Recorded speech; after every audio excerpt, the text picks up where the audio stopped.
So hello हे हाय। अभी हम लोग पढ़ने जा रहे हैं मैग्नेटिक रेजोनेंस स्पेक्ट्रोस्कोपी के बारे में।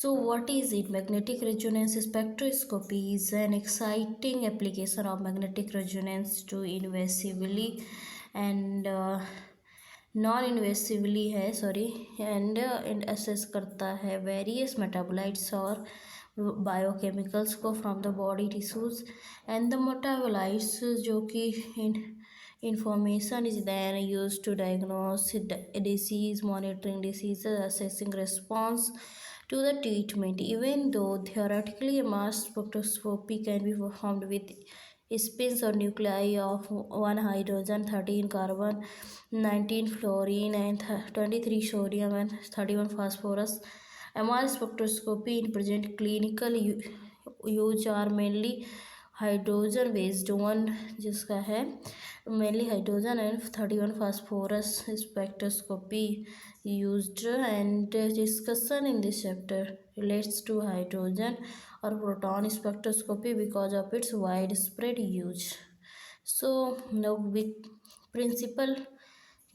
प्रिंसिपल के बारे में देख लेते हैं। So basic principle of MR spectroscopy are same as magnetic resonance imaging, and however a few differences exist. Usual MRI images are constructed from signals from all protons in the tissues that is dominated by water and fat protons, and the protons from the other metabolites do not contribute to imaging because of their negligible concentration.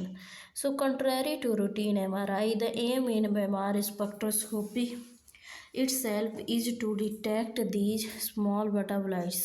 Contrary to routine MRI, जो M होता है हमारे spectroscopy का वो क्या होता है? Detect करना small metabolites. Most metabolites of clinical interest, जो मोस्टली मेटाबोलाइट्स होते हैं क्लिनिकल इंटरेस्ट के, have their signal resonate between resonant frequencies of water and fat. So these small metabolites are detected only when large signals from the water protons is suppressed. तो क्या होता है? Mostly metabolites जो clinical interest के होते हैं उनमें signal resonate होते हैं between the resonate frequencies of water and fat, and these small metabolites are detected only when the large signals from the water photons is suppressed. How are small metabolites from the tissues detected? So chemical shifts from the basis of the MRS. तो कैसे करते हैं tissue detect करते हैं? Chemical shift जो होता है वो फॉर्म करता है बेसिस ऑफ द हमारे स्पेक्ट्रोस्कोपी का। तो पहले तो देख लेते हैं। यूजुअली जो MRI होती है वो रिकन्स्ट्रक्ट की जाती है from the signals of all protons जो कि शॉक सेंड करते हैं in the tissues that is dominated by the water and fat protons, and protons from the other metabolites do not contribute, नहीं करते इमेजिंग ऑफ द MRI में, and negligible होते हैं। जबकि इसमें हमारे स्पेक्ट्रोस्कोपी में क्या होता है, ये डिटेक्ट करता है स्मॉल मेटाबोलाइट्स को भी। मेटाबोलाइट्स क्लिनिकल इंटरेस्ट के होते हैं, दियर सिग्नल रेजोनेट करते हैं between resonant frequencies of water and fat, and these small metabolites are detected only when the large signals from the water protons is suppressed. So how are small metabolites from tissue detected? Small metabolites जो होते हैं tissue से कैसे detect करते हैं? इसका chemical shift जो होता है बेसिस बनाता है हमारे स्पेक्ट्रोस्कोपी का। Precessional frequency of proton is determined by the chemical environment और इलेक्ट्रॉन क्लाउड सराउंडिंग इट। जो प्रिसेशनल फ्रीक्वेंसी होती है प्रोटॉन की वो किसके द्वारा डिटरमाइन होती है? बाय द केमिकल एनवायरनमेंट और electron cloud surrounding it. Chemical environment या इलेक्ट्रॉन क्लाउड्स जो इसके चारों तरफ होता है। Proton is in the water will precess at different frequency than the proton in fat. Proton जो वाटर में होता है वो डिफरेंट फ्रीक्वेंसी से प्रीसेस करता है, जबकि फैट में डिफरेंट फ्रीक्वेंसी से प्रीसेस करता है। And the same proton in the another metabolite, जो सेम प्रोटॉन अनदर मेटाबोलाइट में जैसे कि NAA जो कि है उस विल प्रेसेस करेगा एट डिफरेंट फ्रीक्वेंसी। और सेम जो है मतलब कि मेटाबोलाइट सेम प्रोटॉन अदर, जैसे एग्जांपल फॉर एन ए में फ्रीसेस करेगी डिफरेंट फ्रीक्वेंसी से than in water and fat. So this change in the precessional frequency of the protons in different chemical environment is chemical shift. इसका मतलब है जो different chemical environments होते हैं तो उन सभी में प्रीसेशनल फ्रीक्वेंसीज अलग अलग होती हैं, डिफरेंट होती हैं, एंड इसी चेंज को कहते हैं chemical shift. So by determining the sodium frequency of protons we can detect their chemical environment. तो बाय डिटरमाइन करने से फ्रीक्वेंसी ऑफ प्रोटॉन्स हम लोग डिटरमाइन कर सकते हैं their chemical environment. So metabolites in which they are processing. So in a homogeneous field में frequency of protons in a given metabolites chemical shift या फिर position of metabolite peak.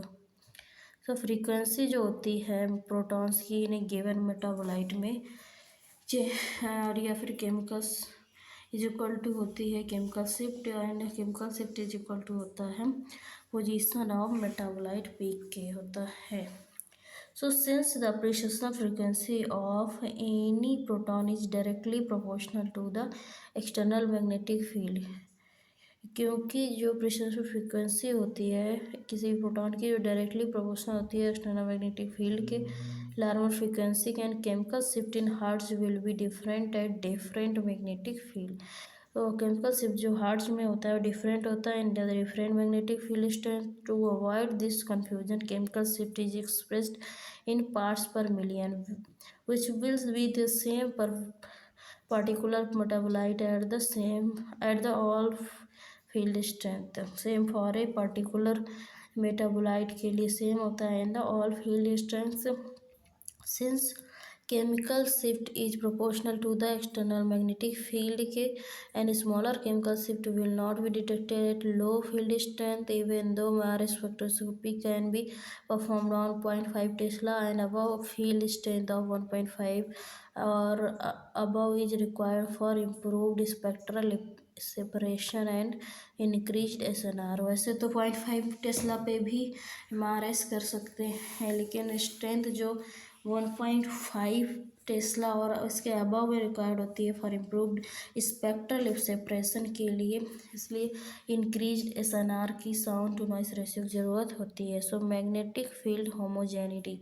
So magnetic field should be homogeneous like of same strength throughout its entire extent for all MR applications।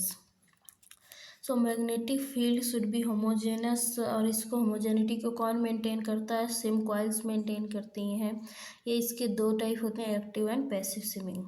And magnetic field should be homogeneous and same strength through out the entire extent for all MR applications. Same strength जो होती है for throughout all extent of all MR applications। MR spectroscopy requires much more homogeneous field than MRI because smaller concentration of metabolites with smaller chemical shift needs to be detected।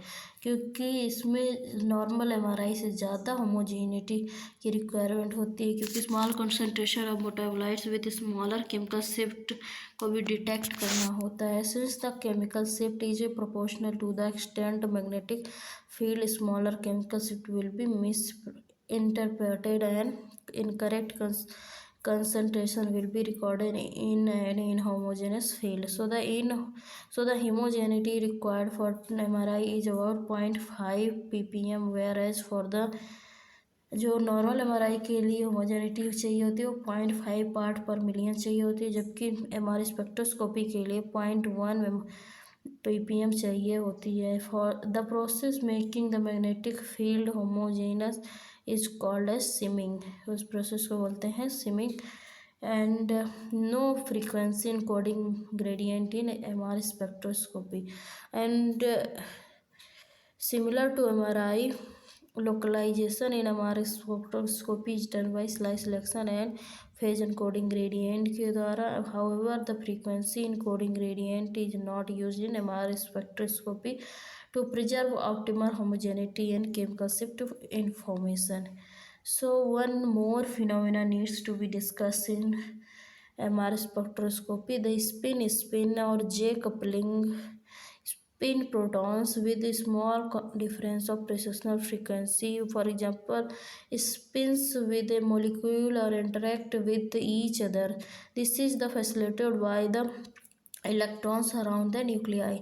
This spin-spin interaction modifies the resonant frequency of the spin involves it, and J coupling causes the fusion of peaks on spectral map and doublet of the lactate at 1.3 part per million. So localization techniques in MR spectroscopy. MR spectroscopy में localization techniques क्या होती हैं? In initial days, the localization of the volume of interest was done by the surface coil. Initial days में localisation जो volume of interest का होता है वो किसके द्वारा किया जाता है? सरफेस कॉइल के द्वारा किया जाता था. So the area volume covered by the coil was volume of the interest from which metabolite information is obtained.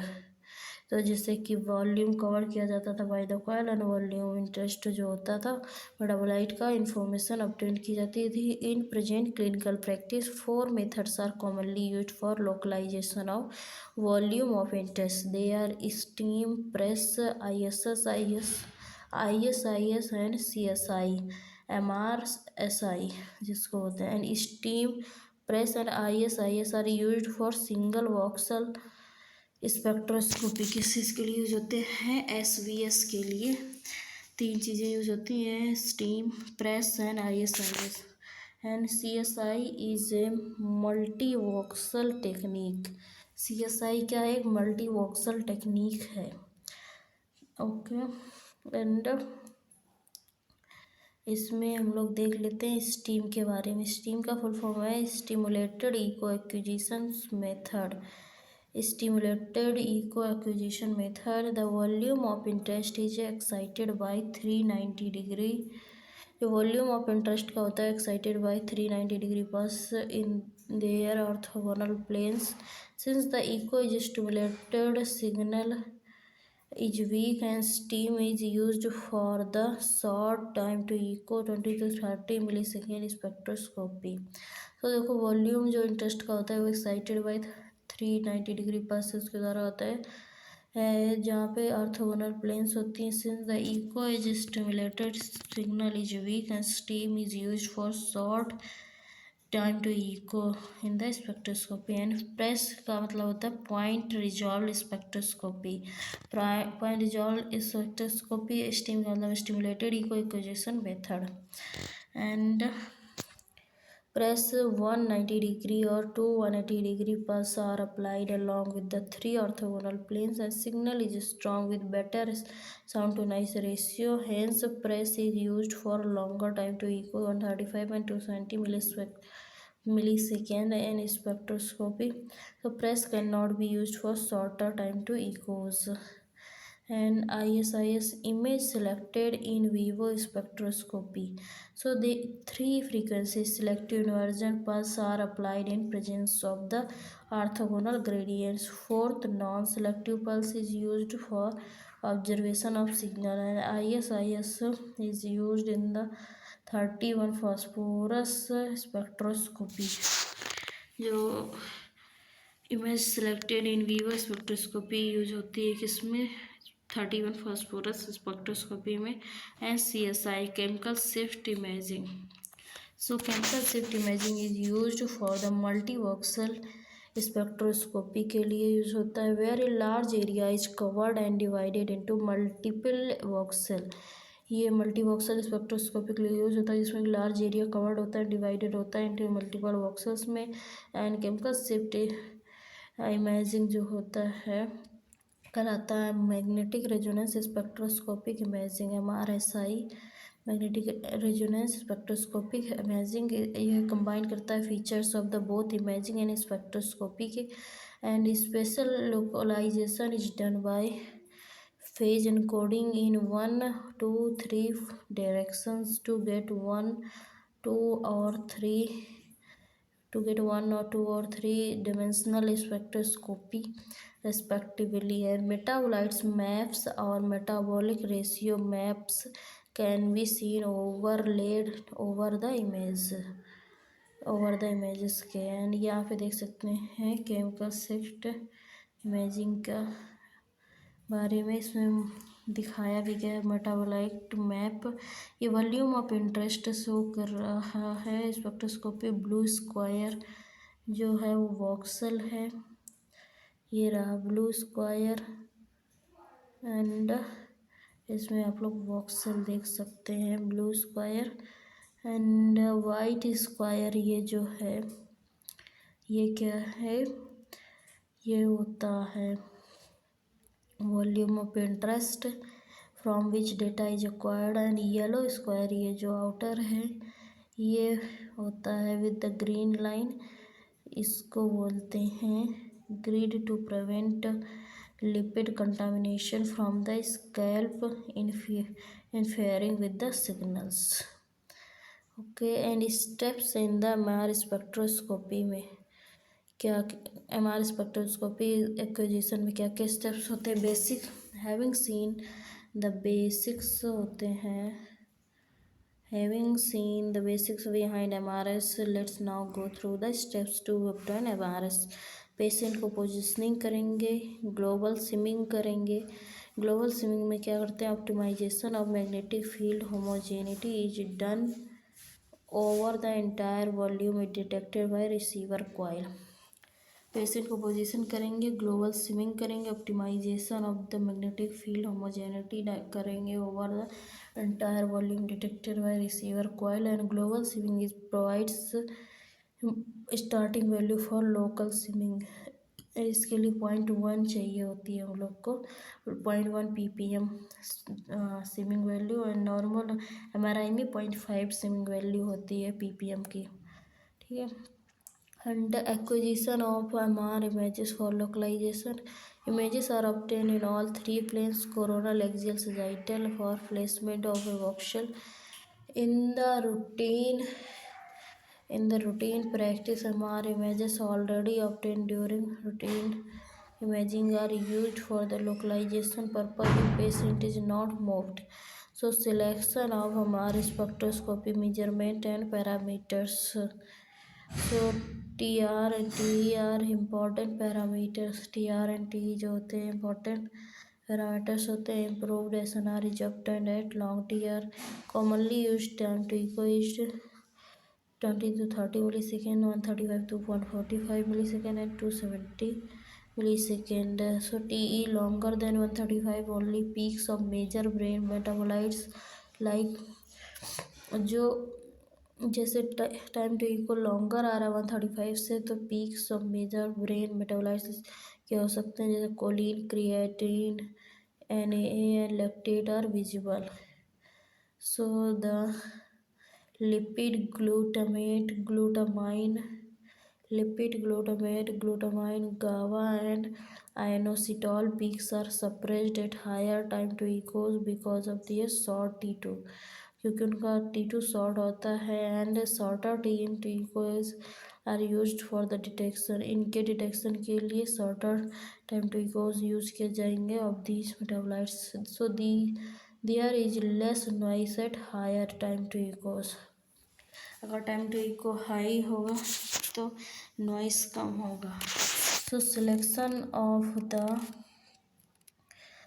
VOI volume of interest, SVS जो can be used for the local और diffuse diseases. CSI chemical shift imaging is used for irregular shaped large lesions and where comparison on both sides is required.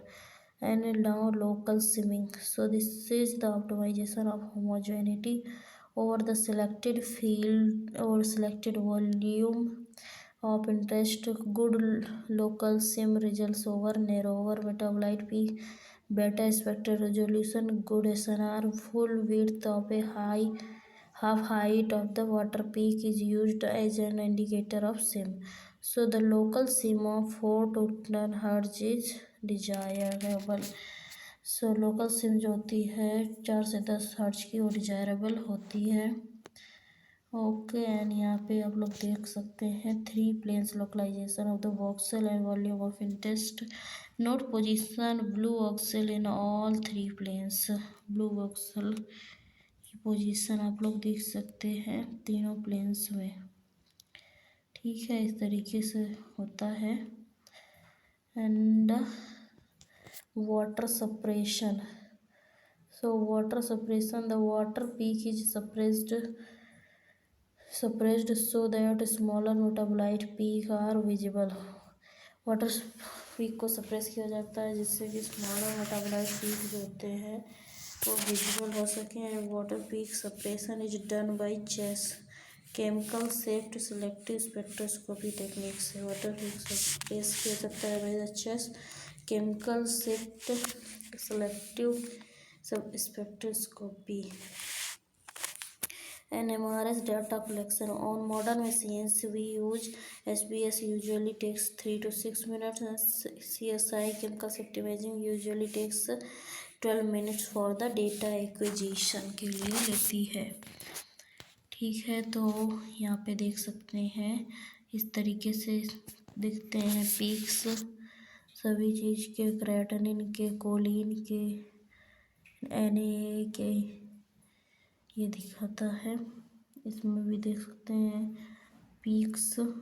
So normal spectra of time to echo of 30 millisecond, जो पहली है 30 मिली seconds पे है, and जो दूसरी है वो 270 मिली second पे है, एंड जो तीसरी है smaller metabolite peaks like ML, INS and GLX can only be seen on low time to ecos।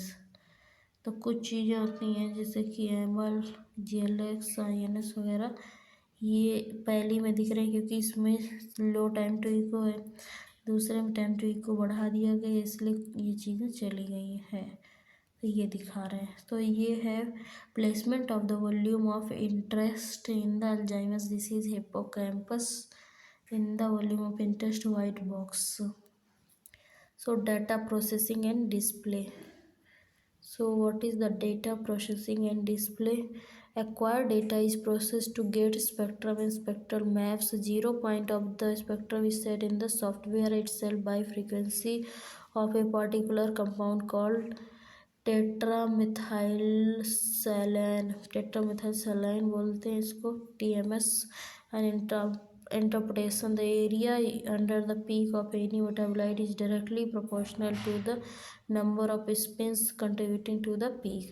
जो एरिया अंडर द पीक होता है मेटाबोलाइट इज डायरेक्टली प्रोपोर्शनल होता है to the number of spins जो कि कंट्रीब्यूट करते हैं to the peak. Absolutely values for the each metabolite may vary with the age and population। Interpretation should always be based on ratios of metabolites and comparison with normal site।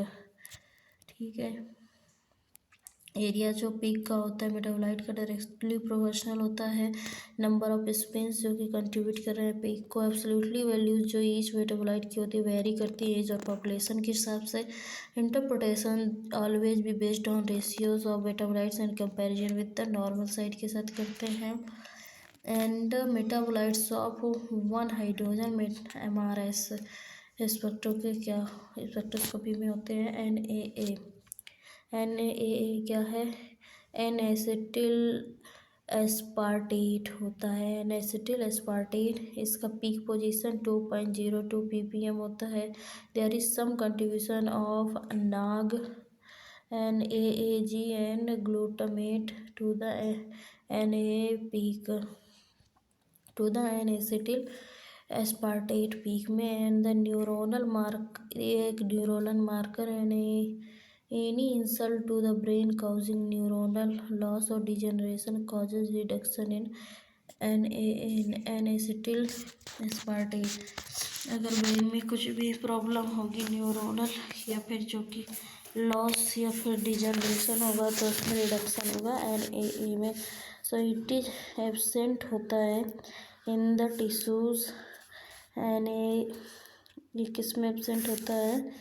absent in the tissues lesions with no neurons like metastasis meningioma, and acetyl aspartate is reduced in hypoxia, infarction, and Alzheimer's.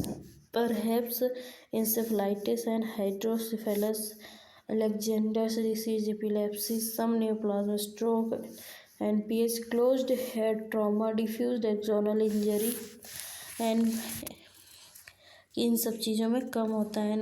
N acetyl एस्पार्टेज increase होता है, कैनवंस disease में increase होता है।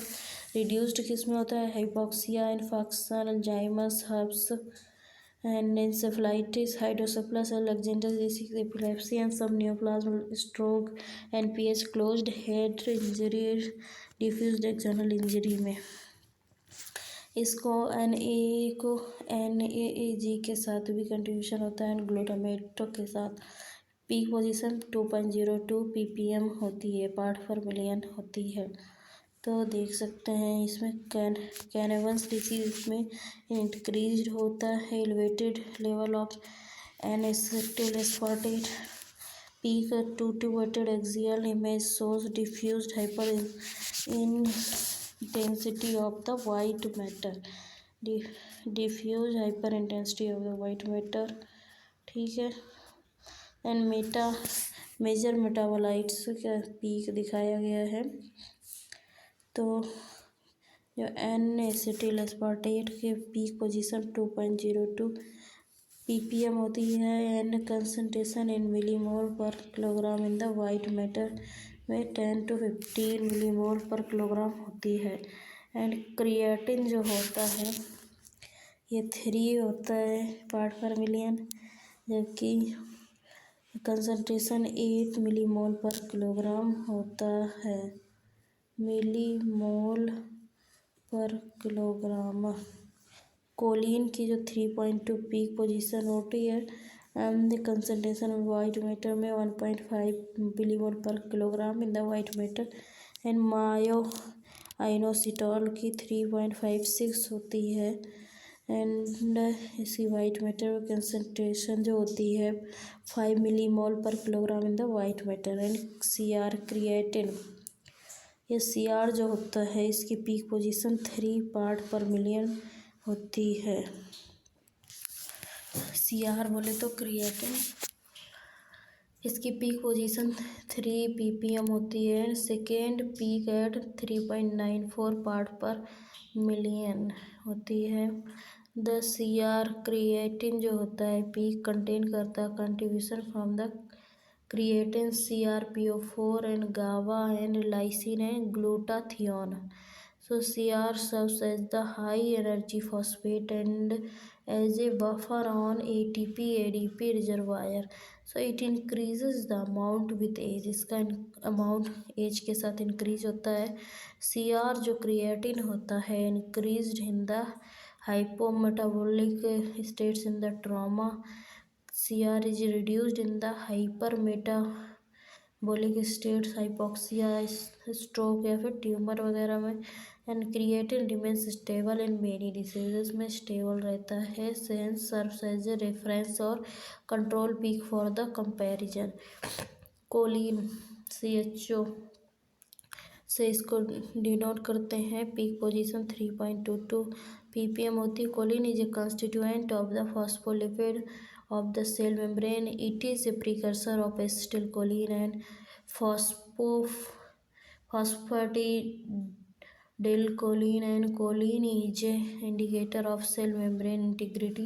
Choline increases with the increased cell membrane synthesis and increased cell turnover. Choline increase होता है with the increased cell membrane synthesis and increased cell turnover. And choline is increased in chronic hypoxia, choline किस में increase होता है? Chronic hypoxia में, epilepsy, Alzheimer's, gliomas में, and some other tumours, trauma, infection, hyper osmolar states and diabetes mellitus, इन सब चीज़ों में इंक्रीज होता है। इनको रिड्यूस्ड किस में होता है? हेपेटिक एन्सेफेलोपैथी एंड स्ट्रोक में कोलिन रिड्यूस्ड होता है। एमल क्या होता है?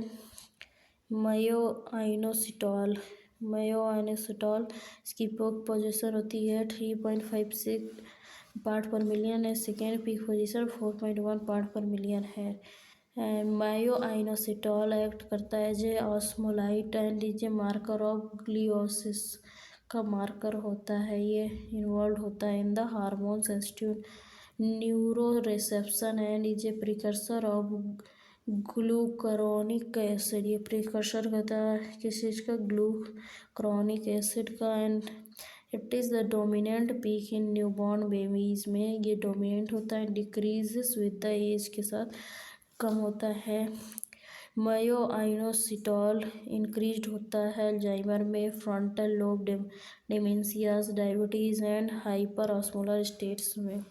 मायोइनोसिटोल जो होता है डिक्रीज होता है जिसमें हेपेटिक एंड हाइपोक्सिक एंसेफेलोपैथीज में, स्ट्रोक्स में, ट्यूमर्स में, ऑस्मोटिक पोंटाइन माइलिनोलिसिस में एंड हाइपोनेट्रीमिया में ये डिक्रीज होता है।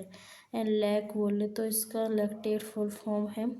पीक पोजीशन होती है 1.3 ppm। It is a doublet and inverted at 3 time to equal और 135 millisecond with PRESS and upright at the time to equals with the time to equals on press and at all the time to equals with the stream sequences. It is not seen in the normal brain spectrum में नहीं पाया जाता है।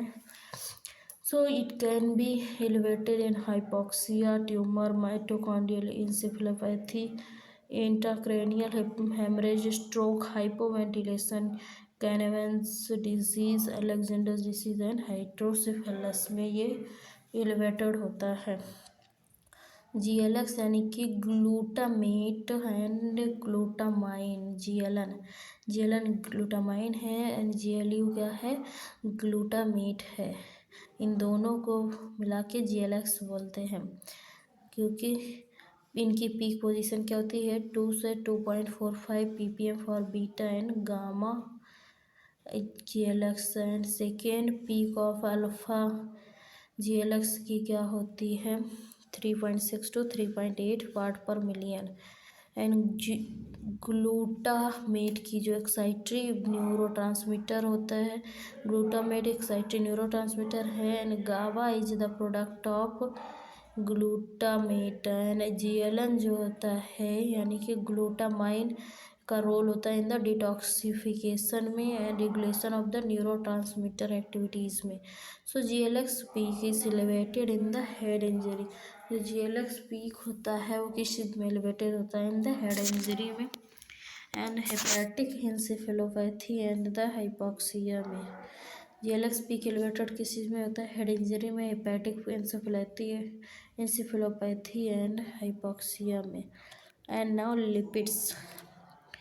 Lipids क्या काम आते हैं, peak position 0.9, 1.3 and 1.5 part per million. And not seen in normal brain spectrum में नहीं दिखते हैं। Seen in acute destruction of myelin, increased in high grade tumours में इंक्रीज्ड होता है।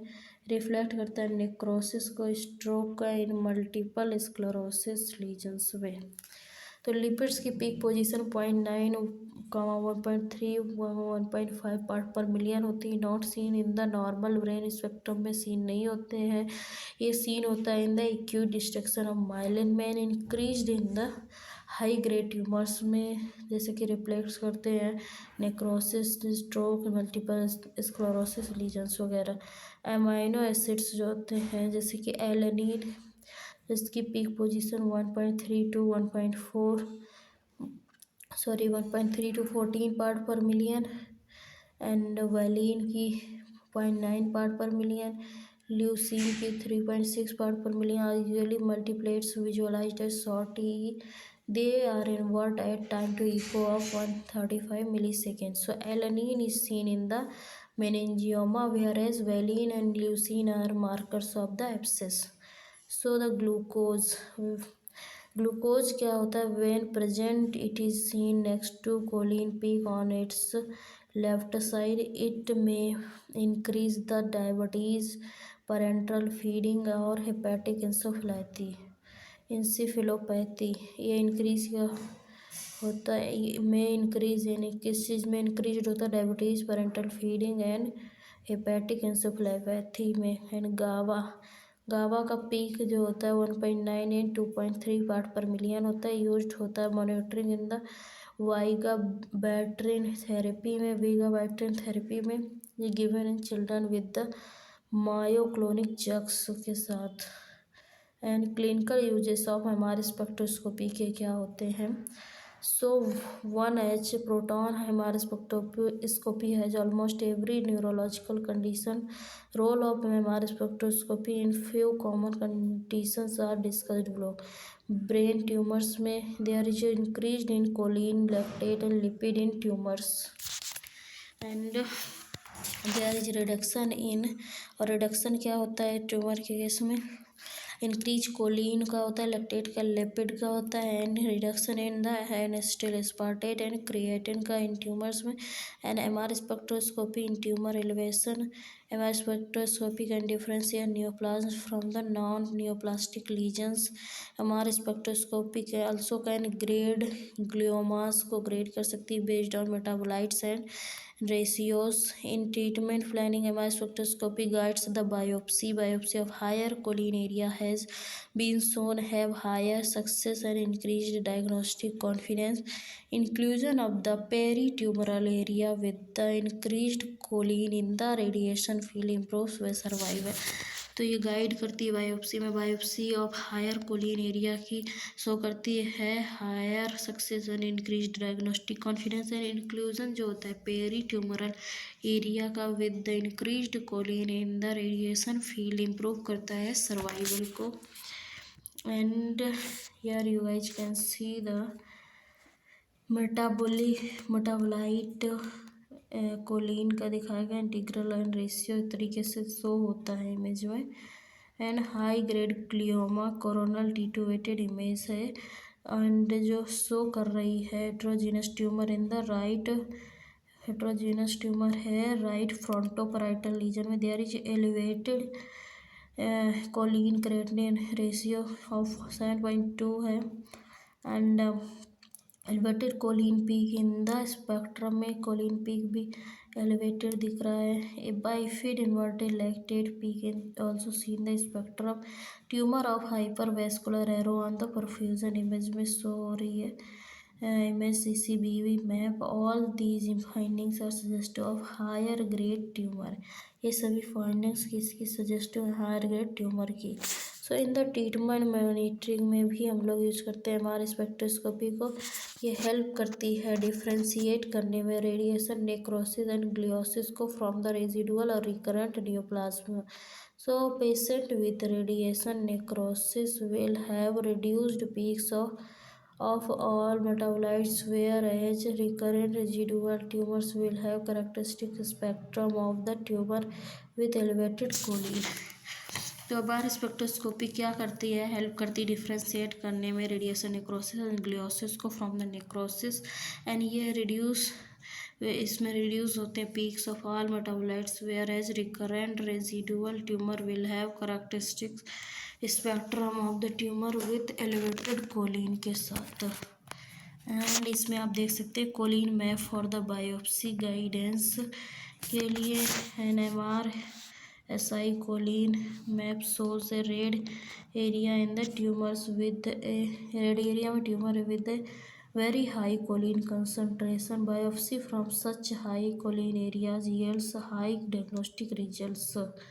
सो इसमें देख सकते हैं radiation necrosis sagittal post contrast T1 weighted image है एंड शो कर रही है irradiated tumour in the left frontal lobe and spectrum भी शो कर रहा है lots of noise and no dominant peak. ठीक है। नियोनाटल हाइपोक्सिया में क्या करते हैं, देयर में be increase in acetyl aspartate and creatine and MI and increase in choline and lactate lipid peak in the neonatal hypoxia. So MR spectroscopy can predict outcome of neonatal hypoxia. So progressive decrease in N-acetyl aspartate and creatine and MI can be used in the to monitor the condition in the neonatal hemorrhage. MR spectroscopy can be determined hypoxia, which is one of the causes of the neonatal hemorrhage का एक कारण भी होता है. So metabolic disorders.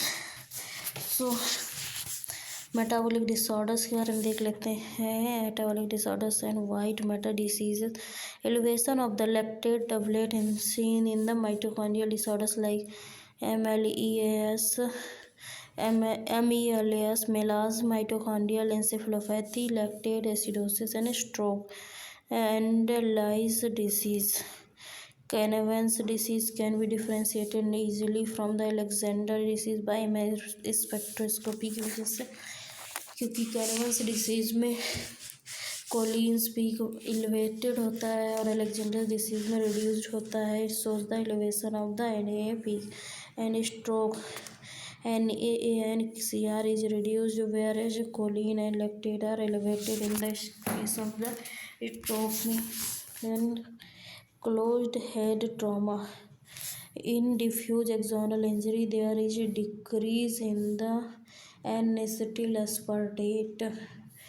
Diffuse axonal injury में decrease होता है N acetyl aspartate creatine ratio and absolute concentration of N acetyl aspartate is epilepsy. So epilepsy में N acetyl aspartate and creatine reduced होता है, जो कि अफेक्टेड लोब में NMR spectroscopy में लोकलाइज इंट्रैक्टेबल एपिलेप्सी यानी मल्टीपल स्क्लेरोसिस में. In MS plex, there is a decrease in N-acetyl aspartate and creatine and increased choline and MI and creatine. Active plex show elevated lipid, lactate, choline and creatine ratio and MI. Progression can be monitored by NAA and CR ratio. Alzheimer's and dementia may.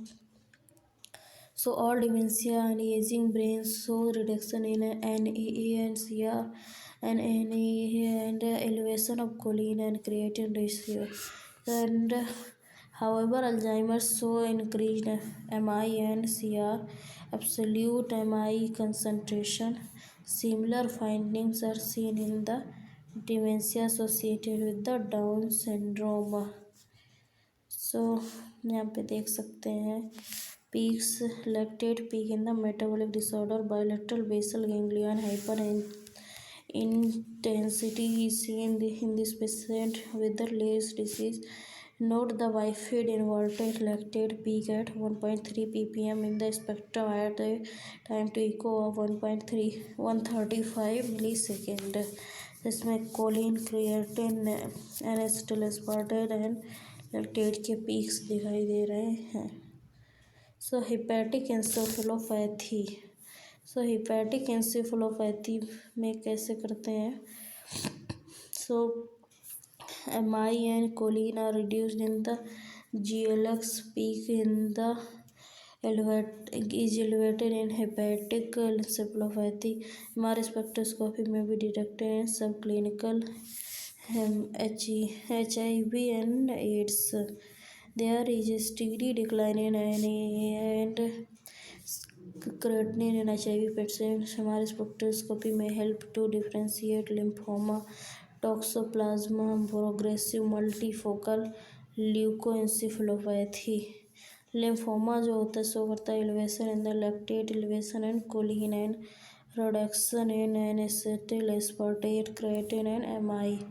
Toxoplasma elevation show होता है in the lipids में, lactate में reduction in the all other metabolites. PML show करता है elevation of the choline, slight elevation in the lactate, lipid and MI and reduction in the N-acetyl aspartate and creatine. And abscess के case में it can be difficult to differentiate from neoplasm, and the changes in spectra in the abscess include visualization of the amino acids peaks at the 0.9 ppm. These amino acids include valine, leucine and isoleucine. So the abscess may show peak representing lactate pyruvate, lactate, succinate, which acetate, pyruvate, lactate, succinate, which are products arising from the some microorganisms.